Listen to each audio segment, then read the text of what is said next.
panel 6 on contract logistics in India and led by Mr. Jayanta Ghatak. Where is Mr. Jayanta?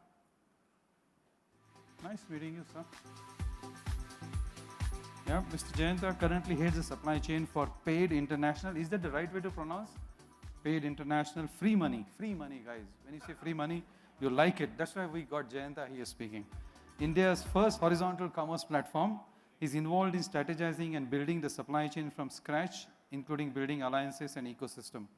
He's an alumnus of XLRI Jamshedpur. He carries an experience of over 2 decades in industries like e-commerce, telecommerce, 3PL, FMCG, telecom, retail, bulk, luxury, and cosmetics.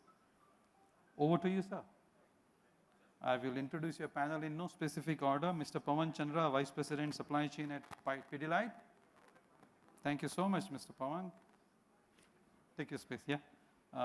Mr. Dilip Sharma, CEO at ProConnect Supply Chain Solutions. Oh, please, take your seat, yeah. Ravikant Parvataneni, CEO of India, Argon, good friend of mine. Thank you so much to see you again. Anoop Chauhan, CEO, Contract Logistics Cold Chain, DP World. Nice meeting you, sir.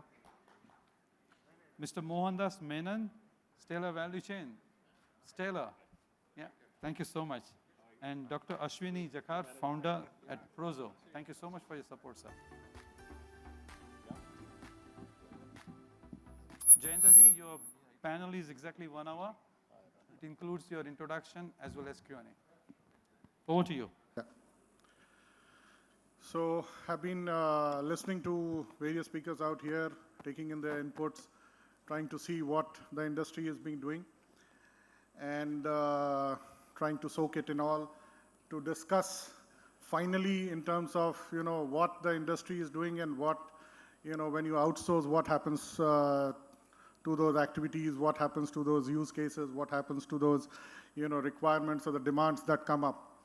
Now, before we start discussing on that, I would request all the panelists to just give a brief introduction about themselves and the company they operate with. So maybe we can start with Mohanji. Hello. Hello. Hi, good evening. My name is Mohandas Menon. I've been in the contract logistics business for the last 26 years. Started in 96 with Excel. So ever since supply chain and contract logistics has been a passion. Before that, I spent 15 years in finance. So overall, about 41 years of experience, slightly more than some of the people sitting here. Thank you, Menonji. Hi, I'm Anoop, and pleasure to be here, first of all. It's really delighting to see, the faces after the COVID wave and meeting a lot of friends for the first time. Yes, it'll be a pleasure to have interactions with you. Look forward to that. Thanks. Hello. Good evening, everybody. My name is Dilip Sharma, and I represent ProConnect Supply Chain. It's part of a Reddington company. I have been almost over 30 years in the industry, almost large part of that in B2B and some part of that in B2C. The last assignment has been Flipkart and Ecom before taking over into ProConnect for last 2 years. Overall 30 years into the industry. Happy to meet all of you. Thank you so much. Good evening, everybody. Good evening, yeah. Ravikant here. Ravikant here. I've worked in contract logistics and supply chain operations for 15 odd years and last 8 years in consulting, supply chain consulting. I represent Argon & Co. in India. That's it. Happy to be here. Yeah. Hi, good evening. My name is Pawan Chandra. I represent Pidilite Industries. So amongst all the panel members, I think I'm on the user side here. Over the last 20 years, I've been essentially working with the FMCG companies. So previously worked with the companies like Reckitt Benckiser, Hindustan Lever and Coke in India and outside. And so it's happy to sort of come back to India and sort of connect back with the fraternity here. So looking forward to the discussion. Hi, good evening, everyone. My name is Dr. Ashvini. So I think I'm the odd one out here. I don't have those many years of experience in this industry.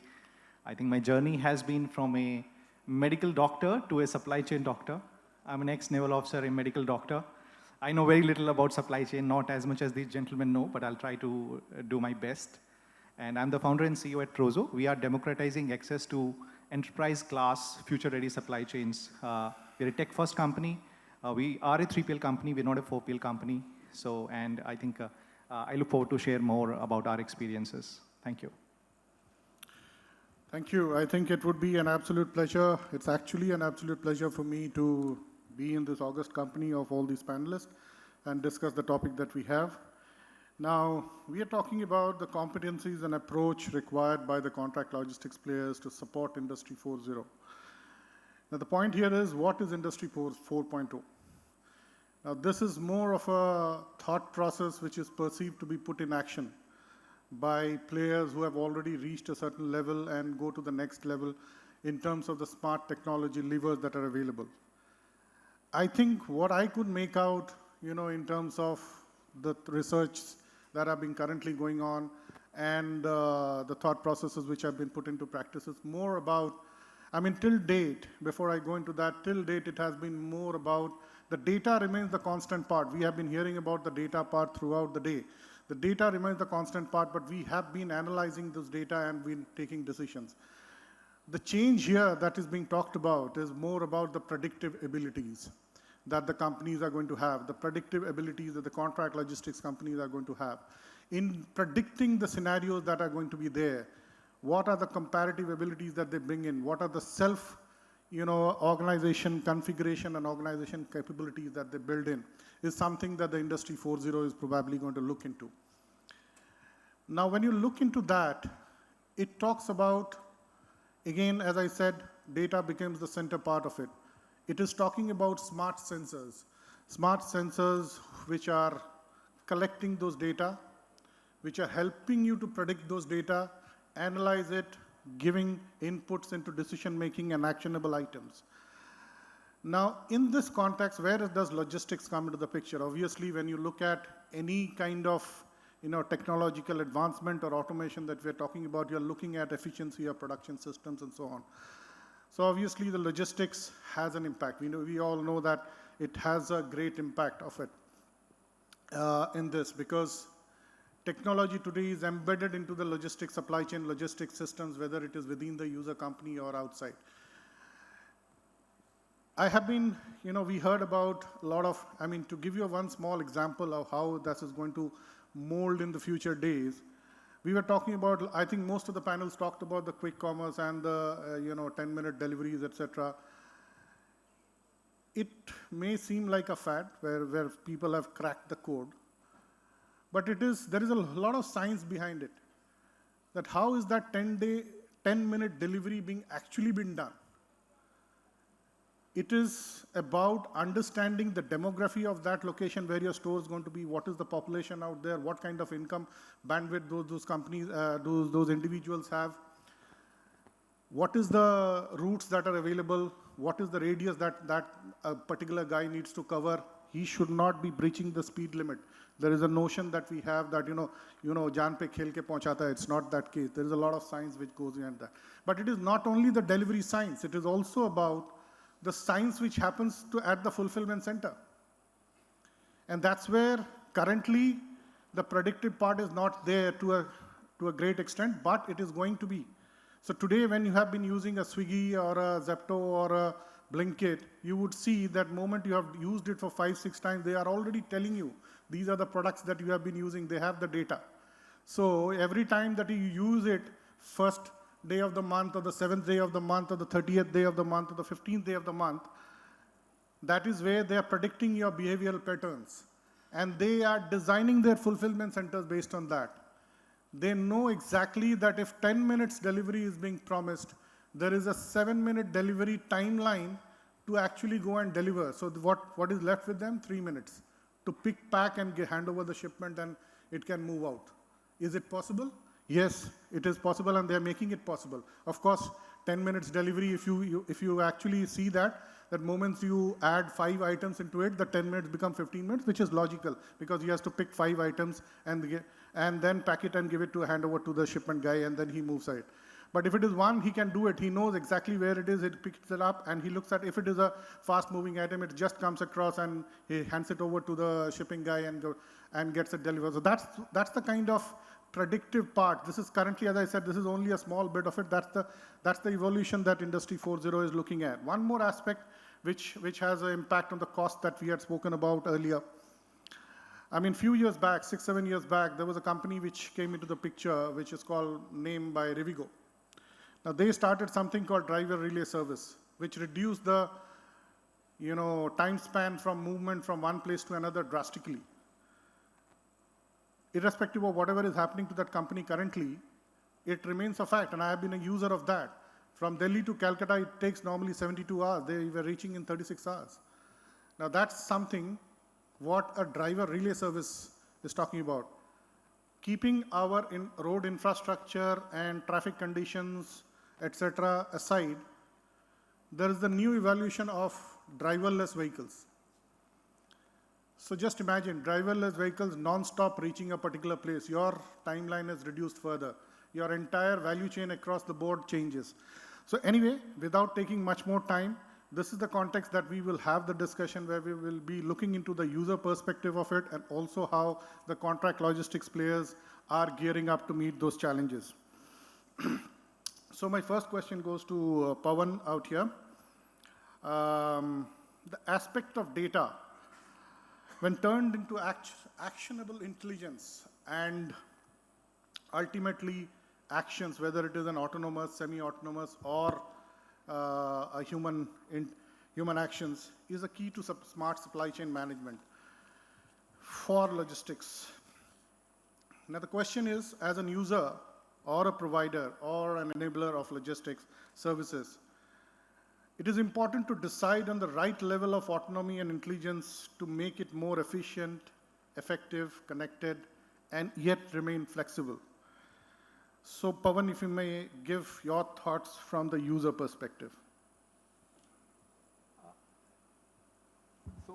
Data as we understand it, I think it's not something new. I'm saying every company which is in the business of either production or delivery or distribution or service will have loads of data which is there.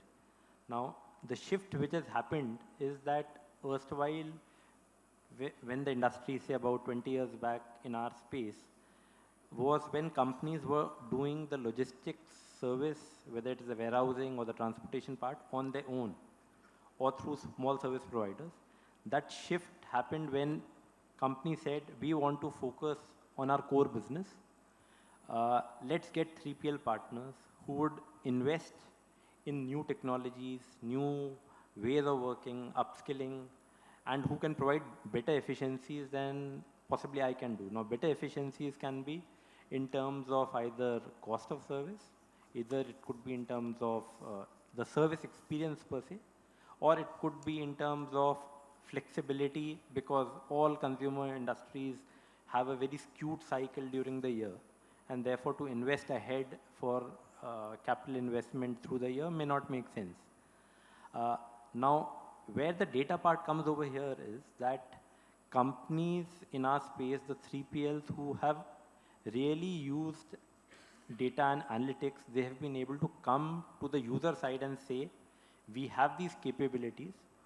If you can share with us the data, we can possibly model solution which is not 1 + 1, 2, but it is 1 + 1, 11. Now that is, as a user, I would say, our experience in that space has been sort of mixed. In the sense, in some cases, the data gets taken, but it's more the business shifting from me to the partner, but really not really changing much. But in some cases, there's been a really delight factor. And I would just take the example of a 10-minute delivery. So even in the erstwhile space of logistics, we've seen some of our partners, and I'll just take the example of one technology. We hear of GPS and transport management solutions and things like that. Now, we've been able to, with some of our partners, been able to use it to that extent that our vehicle was supposed to go from, say, A point, say, Bombay to Calcutta. But en route, we were able to find that the requirement in, say, Raipur was much higher, and therefore that was a priority. And because of the flexibility the service provider could give, the analytics could give me that this customer is more important, or that service can wait. But the analytics could give me that the service provider could give me the flexibility. I am not committed to Calcutta, I'm committed to Raipur. I can give you delivery at Raipur, I do a show stop and then I could go there. And that is where he could get value, which otherwise if I had done it on my own through my own arrangement, I would have never been able to possibly do that. In the same way, in the case of warehousing also, we are seeing these capabilities coming. Now, the aspect from a user company is I'm ready to share data as much as it is. There are only two considerations, which is confidentiality of data. And one of the big experiences we are also seeing is that at times, even though we have all safeguarded contracts, everything, but data still moves out. So therefore, a lot of the user companies still are in that space that only need to give data. And that is where the solutions that the 3PL service providers can give us become limited, because that element of complete trust is, I would say, we take it with a pinch of salt. So we still try to completely get into the mind of the 3PL to say, what will you give me? And in customer experience, it's saying that, until you see it, you can't believe it. So my only, I'm saying sort of exhortation would be that companies on our side we realize very clearly that's not our core specialty. We realize very critically that we don't want to invest there. The element of trust and the element of what you promise and you deliver, if that experience can be improved with technology, with, I'm saying, investment, I think data sharing is not a constraint from a user point of view. Great. I think one of the points that repeatedly that has come across from Pawan is the data sanctity part and the confidentiality part of it. Now, Ravikant, you are placed appropriately in the sitting order as well, wherein you have on one side user and the other side, the service providers, so the contract logistics players. So maybe from the consulting perspective or from the enabler perspective, what is your take on this data part, on this flexibility part of it? Yeah, I think I agree with Pawan that, there's loads of data. And the data thing in the last 10 years, I would say, the data in the last 10 years has not grown 1x, 2x, but it's grown up 100x kind of a thing. So to manage the data has become a huge problem these days, basically. So I think when you talk about data, three things need to be answered. What data is required for what purpose? I think that's very important to, before you start churning the data, start analyzing left, right, and center, we need to understand what data is required. Secondly, who's going to do that analysis? I'm purely not from a service consulting perspective or this thing, let's say from a user perspective as well. Who is going to use it? Is it the operations? Is it the management? Because the objectives from the same data for both are two different things. Tactically, you will need something different from a day-to-day perspective. In the operations, some different data needs to be there. Same data needs to be seen in a different perspective from a strategic perspective as well, because we need to see trends for 6 months, 9 months, etc. And the last, I think is very critical, is the frequency which is the data needs to be analyzed. People tend to do it one time when you build a big warehouse, we'll do the beautiful data analysis, come out with these things. By the time the DC starts up, the data which you have worked on is already 1.5 years old, possibly. So it's important to keep it rolling. And typically, take an example of a slotting exercise which you do in a basic. In some businesses, and very hardcore FMCG business, the SKUs may not move. But in some other businesses, SKUs keep moving a lot. So therefore, a lot of this data needs to be analyzed and looked upon every quarter, for example, for some of the things, every half yearly for some other things. So that is also very, very important, I think, to understand. Confidentiality part, I think I agree with that.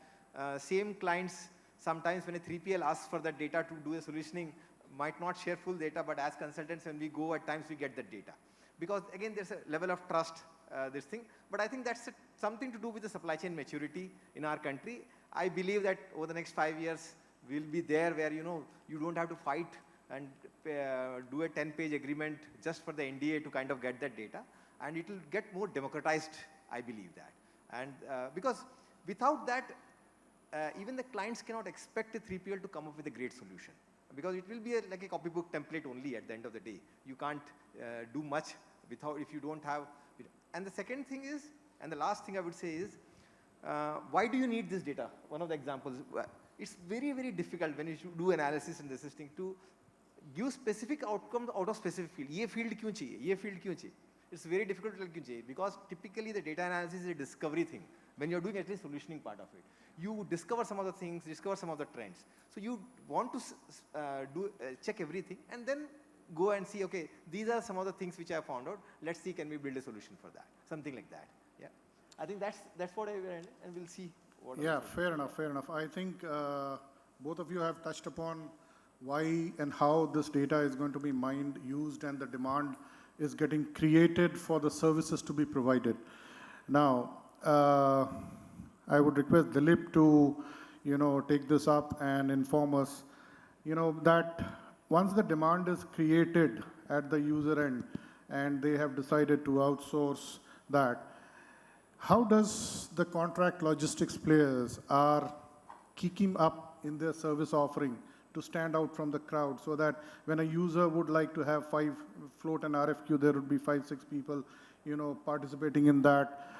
So how do you stand out in the crowd in the backdrop that there have been so many, disruptions that have been coming up in the logistics service industry currently? So some of them may be the routing and the connected navigation, which we were mostly into the passenger vehicles, have now come into the deliveries of the product deliveries, basically. Drone-based deliveries we are talking about, but that is something that is going to be, that's not very far away, but would be there. So, I mean, my point here is that what are the key changes or key, offerings that you would like to stand out once the demand is created and offered to you? Thanks, Jack. If you look at the entire logistics space in totality, we can largely divide it into 3 parts. First, as to how the order management cycle behaves. So that's one part. I think there's great effort by the industry across, and lots of these analytics have happened there to know our customer and the order better. So that's one part. I would touch upon that later. But the second part, which is the large piece, could be again subdivided, say come into logistics. Post the order management, it's how do you warehouse the product, and then after warehousing, how do you transport the product? Could be into any miles, first mile or last mile. You did talk about some 10-15 minutes of a delivery of last mile. So 2 large set, and if you look at from our panelists as well as the data availability and the trust part of it, the order management cycle, which is the first part, there you have abundance of a data. The last mile cycle, you have an abundance of a data. And there has been analytics across to say, how do you understand a customer to a geocode, to a product cycle, to a shipment, everything else on the last mile and everything else on the product life cycle. So these 2 is, I would believe that this is in a maturity cycle as of now. The trust part is also being factored. Coming back to the mid part, which is largely a 3PL and 3PL based logistics, broken into say warehousing part, where large part of people like us solve for. In this, I think it's still into a nascent stage. How do we differentiate at this one point of time from others? How the differentiator will come is, how do you optimize this entire experience into the warehouse? And in warehouse, at a large term, if you look at, what do we generally do? We are custodian of an inventory. Custodian of an inventory of a value. Now, how do we efficiently manage this part of the business in order to optimize an order, optimize the entire value chain of keeping that product for a life cycle, whatever life cycle of any industry it is, and to have a bit of a less dependency on the man force or the workforce that we would have. This learning, if you see a pre-COVID to post-COVID, we had a huge traction of saying it's hugely manpower driven. Do you do a pick pack, or do you do an inbound, or do you do an outbound? It's a huge, I would say 95 to 98% manpower driven. Now, how do you utilize the data here and make a difference to say, can some part of that or large part of it gets automated, be it through the automation of the warehouses that you would do is one part, but how do you play the analytics part into it? Now, while we talk analytics, and our colleague panelists did talk about the trust factor of the data is a bit starved here. In absence of that, the mover or an advantage of a service provider as a differentiator is more in-house. To say I learn from what I do process, and within that, the analytics plays a huge role. So our differentiator as of now has been as to how do you create analytics part to understand the life cycle of an inbound, the life cycle of an efficiency as to how do you produce the pick, and how do you make a warehouse very, very efficient without adopting much of a hardware there. Hardware will come into place into various industries when you deal with bit heavies. But to optimize the overall from an inbound to an order, how do you do that efficiently in like what 10 minutes delivery is where the game is from an analytics perspective. We use that heavily. Break that now into the last mile and the mid mile and the first mile of transport. Here, we know lots of work has happened in last mile, but if you translate that into mid mile, again, there's a data which is not very much available across. And hence this part, where lot many work has happened is, can you now track a driver beyond the vehicle? Can you use his SIM to do a geofence? Can you use this part of the data, put it across the Google map and see what is the most optimized route? Can you put across various stops if it is a hopping stop or if it is a direct stop? Can you optimize that onto the capacity utilization? This part, which is the mid-mile part, has been again lots of leveraged internally to say how do you optimally use that vehicle. One part is the usage of the vehicle. The second part is again, how do you secure the inventory into the warehouse to the inventory within the warehouse? I think as a differentiator, now the next step is, how do you secure the inventory? And I can give one use case of an example where we have been able to solve for the industry largely, is put a track and trace of the shipment inside the vehicle. There, we have a use case of one of the customer. I would not like to name them, but it's a high-value customer. One of the resolve that we tried doing, and we have been successful in doing that beyond putting the e-logs into the vehicle, doing a driver SIM card and doing a geofencing of the routes that you would have, put some of those RFID chips into the packets inside the vehicle, and then do a seamless transaction of tracking A, B, and C. We say A is the driver, B is an asset of the vehicle, and C is inside the vehicle is an asset. How do you triangulate that? And still avoid all kinds of inefficiencies that may come in, be it theft, be it pilferages, all kinds of those. I think that is a big thing. And that at the moment for a high-value shipment, be it e-commerce or be it produce from a production factory, is where we've been able to make a difference.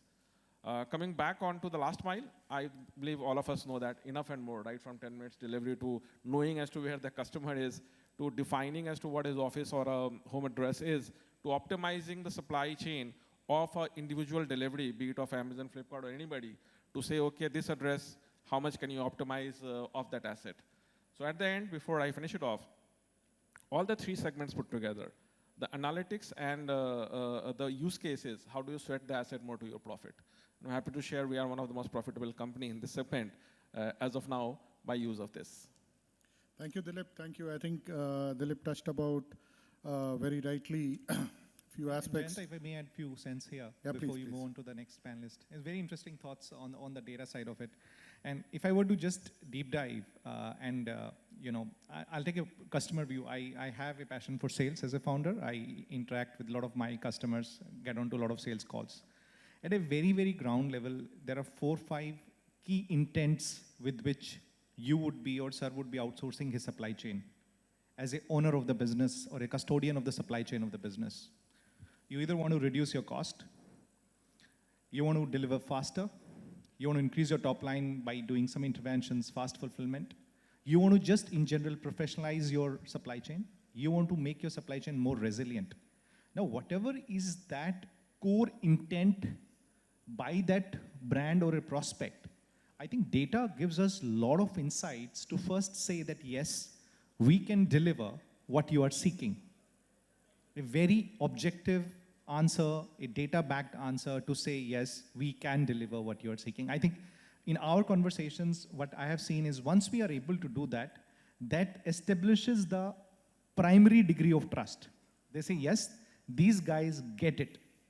And I think getting it probably, and I was in a conversation just outside a coffee break, and one of the panelists from the previous sessions was saying very animatedly, you guys don't get it.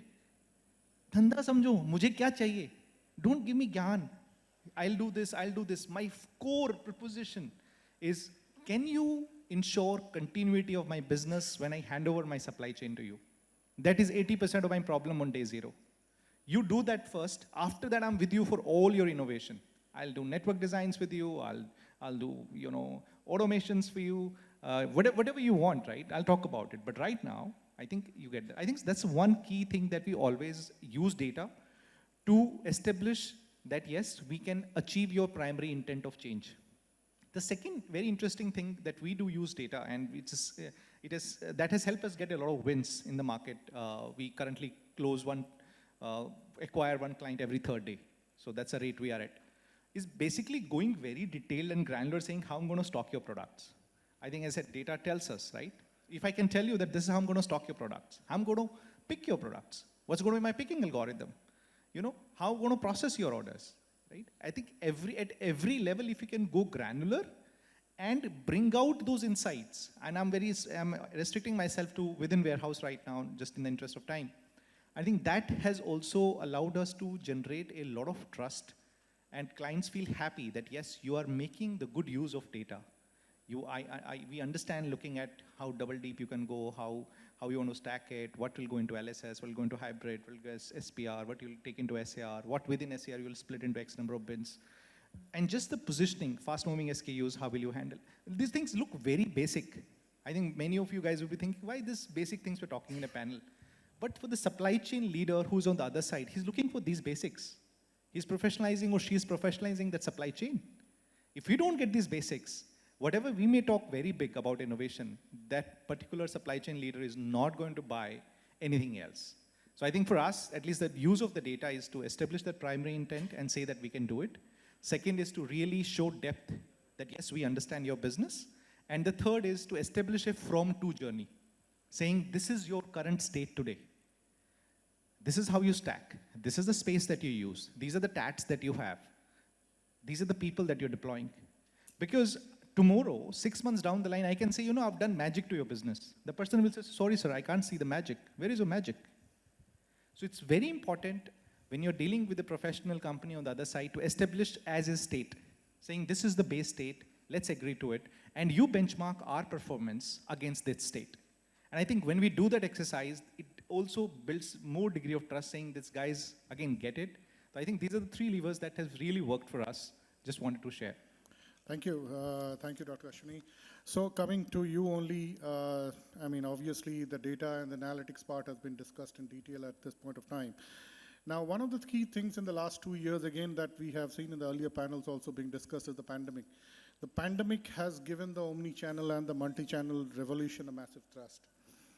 It has also, ensured that fast fulfillment for B2B and B2C becomes a mainstream. So keeping the three C's in factor, which is the customer, convenience, and choices, being the catalyst for the innovations that we have been talking about and the key, the question here is that, how do 3PL companies like yours play their part in this omni-channel revolution or this multi-channel revolution? What are the key innovations that you're working to highly efficient processing within your fulfillment center, the fast fulfillment center, as we talk about, the super fast deliveries, ensuring that there's no cost escalation, et cetera? Thank you, Jayanta. So if I understood it right, is that, how do 3PL companies are coping up with this omni-channel, multi-channel fulfillment requirements, and along with the challenge of fast fulfillment. I think it's a very interesting time. These two facets of the supply chain. One, we are talking about multi-channel or the fast fulfillment that includes offline as well as online. Meeting that as a standalone is, I believe, very doable. You can run, there is a high throughput in a particular demand channel, you can establish a very dedicated supply chain for that channel, you can serve it very, very well. You can, for Myntra, I have X% of volume, these guys will do Myntra. For Flipkart, I'll do this. My offline, I'll do this. Large format stores, I'll do it. CSD, CPS, I'll do this. Very easy to do. On the other hand, doing fast fulfillment on any of the individual channels is also relatively easy to do in today's context. There are shared services available out there, last mile good delivery partners are there, etc. But I think doing both in a given context is probably slightly harder. How do you be multi-channel in your fulfillment at the same point in time? How how do you stand out in terms of fast fulfillment? That for your B2B as well as B2C customers. I think to achieve these together requires a certain level of organizational capability. Now, we believe that that capability needs to reflect at every level. That level could be in terms of technology as a layer. If I'm doing multi-channel operations and I want to be fast fulfillment enabled, what we are essentially saying, we are saying we need a supply chain highway, omni supply chain highway, where order comes from any of 30 channels, online or offline, marketplace or direct to consumer, and that order goes through that supply chain highway in an omni-channel highway and gets delivered to the end B2B or a B2C consumer. Now, how do you create that tech highway is number one. Once you have created that tech highway, where your order management systems can handle B2B, B2C, your warehouse can handle B2B, B2C very well, your replenishment engines can handle B2B, B2C very well, your freight recommendation engine handles B2C, your TMS handles B2B, and all of that you're doing in a context of intelligent inventory placement. Now that's easily said than done, but assume we do that. The second layer comes is, if you're running these multi-channel fulfillment centers, your people also need to be omni-channel or a multi-channel fulfillment trained. Because the SOPs, the processing is very different how you would handle each of these demand channels orders. So that comes the second layer of people training. We spoke about people very, again, animatedly in one of the conversations. If you've done these two, then comes the third element. And it was amazing how the panel was so beautifully structured and every element of the supply chain was covered. Third element is infrastructure. You have the technology, you have the people. Both technology and people support multi-channel. They support fast fulfillment. But you know what? Your infrastructure doesn't. You're trying to run a B2C operation in a LSS or HDR, fast-moving small beauty products, not happening, right? So that infrastructure, multi-channel infrastructure is extremely, extremely important. And so if you put all these three pieces together, a multi-channel infrastructure, a technology stack, and people who are trained for something like this, I think that's where probably the intersection, really culminates and the magic happens. And on top of that, because if you're doing fast fulfillment, if you're doing omni-channel, the biggest problem in this space is also as companies grow, when you're raising capital. Question was, Ashvini, we don't see very big companies in this space. Freight is easy to grow because almost 60, 70, 80% of supply chain share of wallet goes to freight. So you can see very large companies growing into freight. But how will you guys grow? DHL has, say, 10 million sort of warehousing space, 10, 11 million. So there's no company which has generally 50 million kind of a warehousing space. So what's there? And actually, it's a very valid question because all of your warehouses are operating on different warehouse management systems. All these warehouses have different fulfillment models. So how do you track performance across these many fulfillment centers? Client says, I want SAP, I want D365, I want Navision, I want Oracle, I want, say, XYZ, New Age softwares, Unicommerce, etc. In that given context, how do you run operations at scale and deliver a performance that brand couldn't have achieved themselves? That's where I believe the control tower concept come into play. We have a lot of companies in the ecosystem where we have logistics control towers. But I think to really create a warehousing control tower, I think we have been able to make a very good headway there. And I think we are able to deliver that omni-channel performance in a fast fulfillment context with the help of the control tower. I think doing these three pieces together has enabled us to probably do that. And I believe those three pieces of technology, infrastructure, and people, coupled with the intervention of a performance management, probably could deliver the desired impact. Great. I think Dr. Ashvini, you have touched upon the right elements that's required in this scenario, which is basically, as you rightly pointed out, the multi-channel infrastructure, which is the key. Of course, the technology stack, or the integration of all these platforms that you're talking about, it remains talking to each other in the same language and passing on the information, getting the information, and obviously human element plays a big role. We will obviously have a discussion on the control tower as well. But before we do that, let's move to one of the other industries, which is currently, you would say, in a nascent stage in the Indian context, and but growing very rapidly with the growth opportunities which are there, which is the cold chain industry. Now, aided by the demand for fresh products, processed foods, health supplements, like vaccines, biopharmaceuticals, clinical trial products, etc. the scope here is enormous. So the question to Anoop, therefore, is what are the key elements that cold logistics players, the cold chain logistics players rather, are working upon to meet this demand? Because it's going exponentially. How is technology enabling better utilization of your static? And we know that the infrastructure is limited.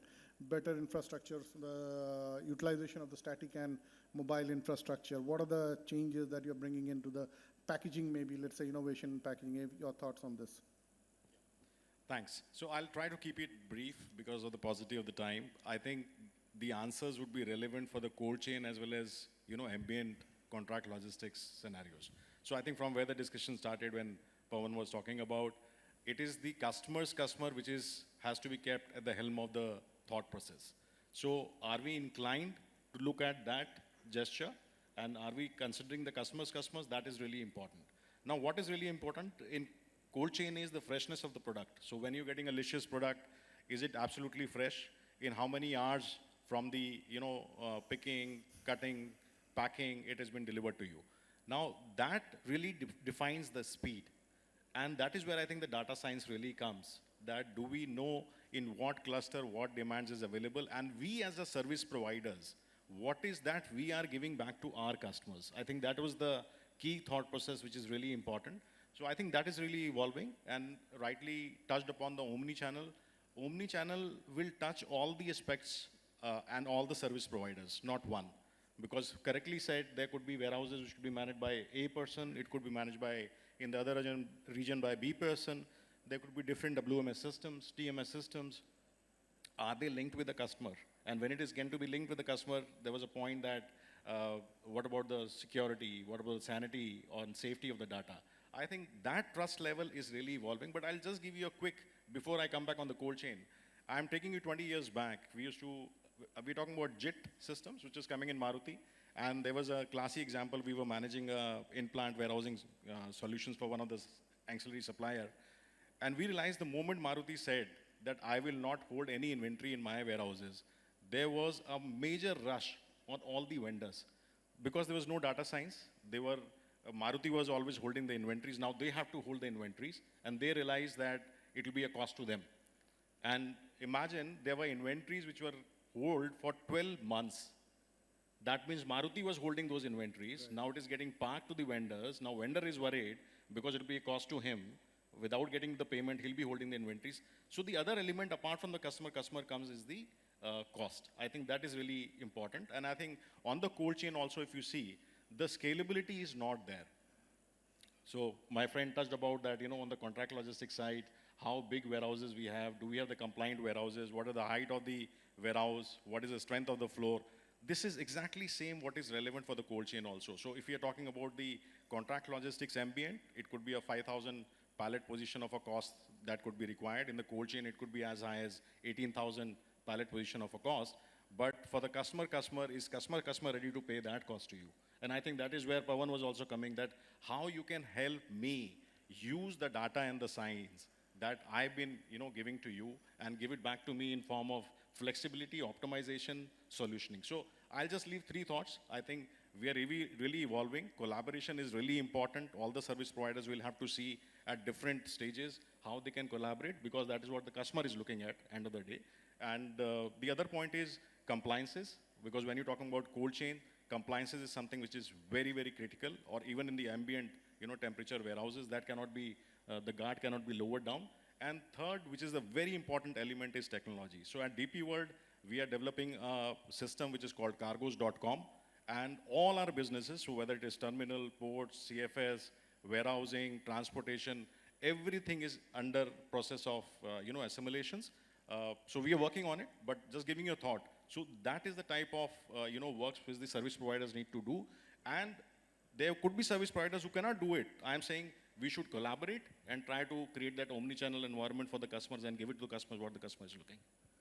Thank you, Anoop. Since, as you rightly mentioned, we are actually running short of time. So I'll go to Mohandas Menonji on a very important topic. We talked about data, we talked about automation, we talked about the technology part of it, we talked about the infrastructure part of it. But one of the key elements, all the binding all these things together, is the human element. right, regardless of how autonomous our systems would be, there remains an very, very key element of human element to plan, prioritize, and take actions.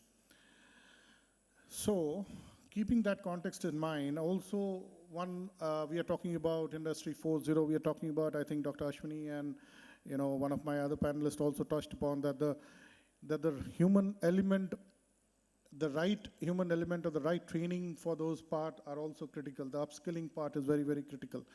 So what are the actions that the companies are taking on this regard to ensure that the human element is one, irrespective of automation, the human element, as we have seen, doesn't die away. The involvement remains. But more important is that how is that upskilling happening? How is that people becoming sufficient enough to go and deliver, analyze, understand the fast-paced environment and contribute? Okay, thank you. Hello. Yeah. I'm not looking at the clock now. Yeah, please don't. Sorry. So I think everything that need to be talked about contract logistics is covered by the panelists. I just would like to summarize and put it into a few points which I believe are the absolute truths. Okay. Nowadays, you are living in a world where the products are not competing, the supply chains are competing. There comes the relevance of outsourcing. Okay. Now the question, as Mr. Pawan was saying, that whom to outsource. Now that is something $1 million question. You have plenty of 3PLs in the market. You come out with an RFQ, everybody comes and bids for it. Okay, now let's step back and look at it. We have two types of relationships between the 3PL or a service provider and a customer. One is the transaction business, wherein you buy rates, you award a business, and somebody else comes and gives you a better rate, you go with him. That is flirting, I'm sorry. But when it comes to contract logistics, you are actually getting married. Okay, the customer has all the, he will definitely look at your pedigree, your family background, your financial background, everything they look at. So the selection process of a 3PL is extremely important. Now in that selection process, point number 3, I'm answering the specific question that we call ourselves an asset-based company, non-asset-based company. This is all brick and mortar and equipments. What makes a differentiator is people. Okay, in this 3PL community, that is the reason why we need data. We need all the data to convert it into information and then convert it into a solution. So, what is important is the people. Now, when you look at all the 3PLs, whom to award the contract, I've heard large customers saying that, look, I took the decision looking at the people. Everything else can be created. But that particular thing of people in this particular industry where we buy from people, we sell to people, we don't have a product to go and sell. We are talking about service selling, a solution selling. So the importance of people is paramount in this business. So to cut the story short, what I'm trying to say that with COVID-19 coming and things have really gone berserk. And we have seen it in close quarters, the kind of challenges we had in managing people at that time. Everything else was possible. But people's lives, people's health, how do we manage? And Government of India was coming out with guidelines every week. And that was being again bifurcated into state guidelines. And how do we follow all that and ensure that people are safe and they're going back home and their family is safe?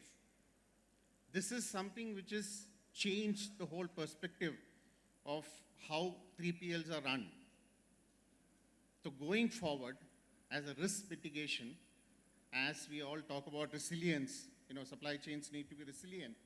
So there is going to be more of outsourcing because customers feel that they should not be exposed to all these kind of risks.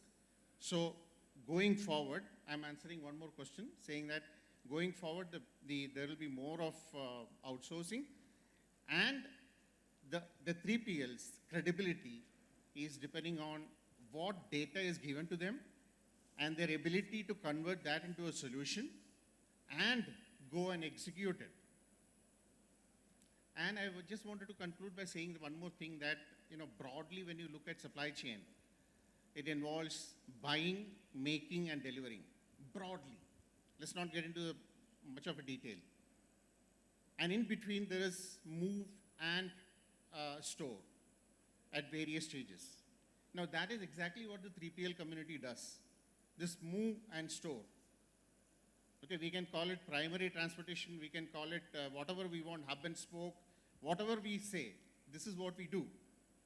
Now, there is one more thing which is sitting on top of everything, because that is a kind of coordination which happens, the planning. Unfortunately, the 3PL community is never involved in supply chain planning. Now, if you want to ask us what is the wish list of a 3PL community, the 3PL community's wish list is that they be made part of planning too, so that we are also part to decide how much to store. Instead of storing, how to store. We normally find solutions for how to store now. Now, how much to store is another $1 million question which is going to be relevant going forward, because COVID has created some kind of fear. You talk to any customer today, there is a kind of a, emergency stock always kept down. Any customer you talk to, there is always a buffer stock maintained. Strategy inventory, it is called. So the relationship need to be, actually, all the panelists mentioned that collaboration is the order. The collaboration with the vendors, collaboration with the service providers will make supply chains more resilient, more robust, and more effective. Thank you. I'll just add one line to this. Yeah, please. While we talk about this, and a lot of us, we are from the service side, out of 100 customers, for how many customers the EDI integration is available, right? And what is really expected out of it? I think that is the really key, and I think the world is really evolving on our side especially, and on the customer side also. But then the ask and the demand is still always from the customer. So the faster we'll move, the better it will be. Sure, we are completely out of time, but to sum it up, there is one small question that I would like to put to Ravikant.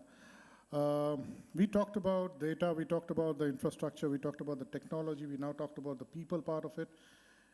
All these things have to be brought under one umbrella to ensure that the complexities are managed, which is the control tower, which Dr. Ashvini also touched about briefly. Maybe you can just highlight a few thoughts on this to manage the complexities, the possible collaboration, etc. How does the control tower comes into the picture, and how does they play a role in ensuring that there is the seamless operations are happening? Yeah, I think two things necessitating this. One is the data overload, and other is the multiplicity of systems which you manage within an organization. Earlier it was just an ERP, then WMS came in, then TMS came in, then there's a special solution only for mapping, then there's a special solution only for tracking, the IoTs come in picture and all those things. So there are so many different systems that unless we have one place where we take all those things, similar to the supply chain highway of the delivery part of it, unless we take this information from all these sources, put it in a place, and then give what is relevant to what team.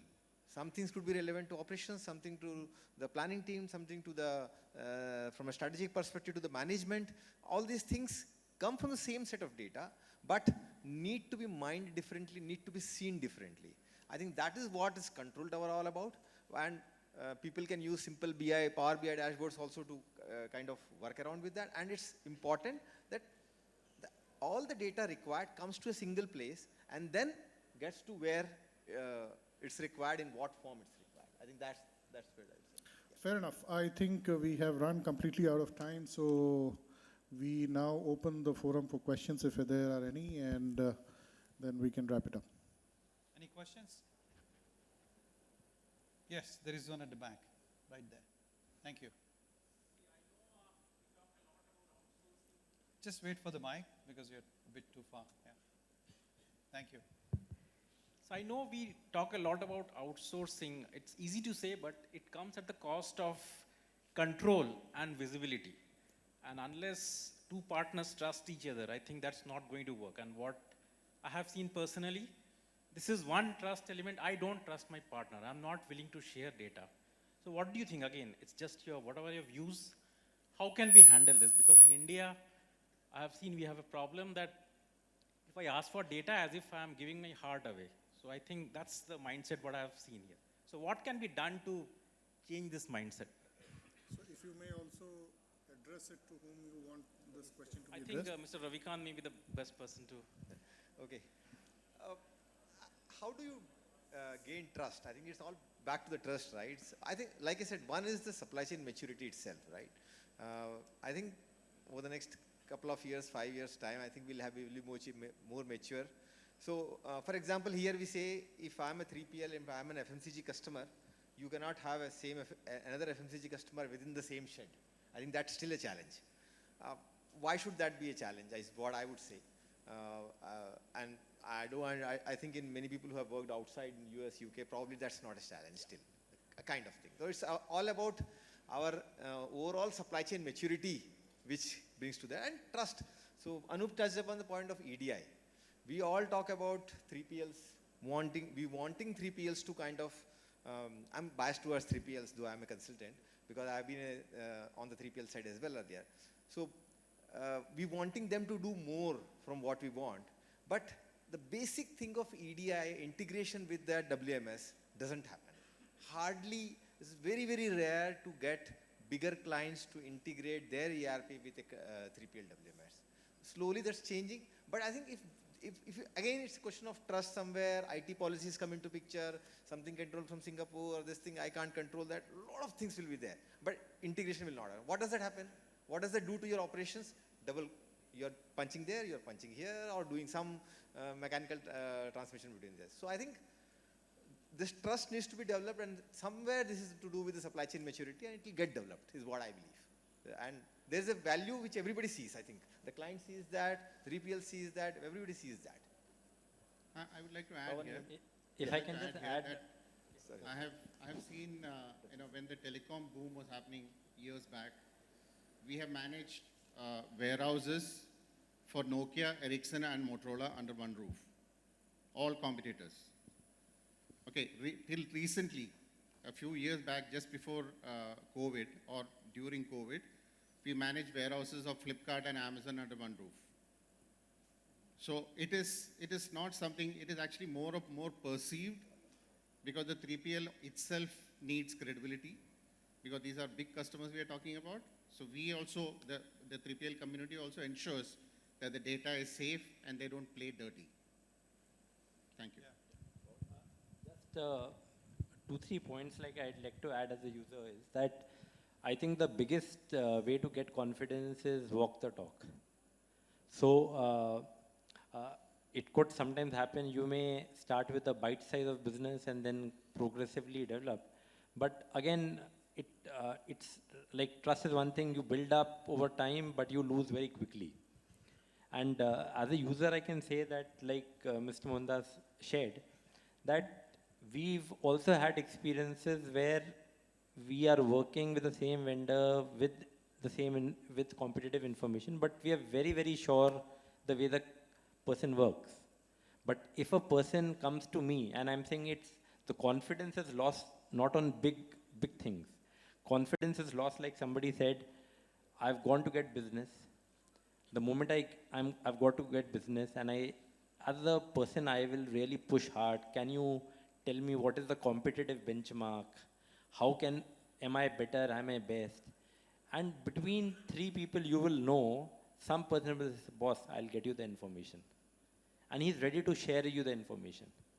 So on one hand, he's saying, I'll be very, very confidential with you. On the other hand, he is doing this. So this is in words. The same thing happens is that I think still the panel members spoke about the maturity of the supply chain. And I'm saying it's not only the 3PL side, but also on the customer side, where cost is definitely still considered a very predominant factor. And therefore, when companies are bidding for business, so sometimes what happens is they undercut. And that is where once they actually get the business, they are not able to deliver. Not that they are bad. So I think somewhere how to, sort of put that red line to say, I will get business, but at this cost. Below that, I will not even, because I will lose my value proposition. And working with some service providers, like, could be not immediately, but over 3-4 years, we know. He has said he will deliver, he is expensive, but he will deliver. And we know he will say he will deliver at lesser cost, but he will not deliver. So as a customer, you start forming those verticals in your mind to say, boss, don't invite him, get there. Very well. Right, I think we are completely out of time, right? Sure. Perfect. So that's it. Thank you so much. I think it was a fantastic discussion. I would like to thank the panelists for sharing their inputs. Charu?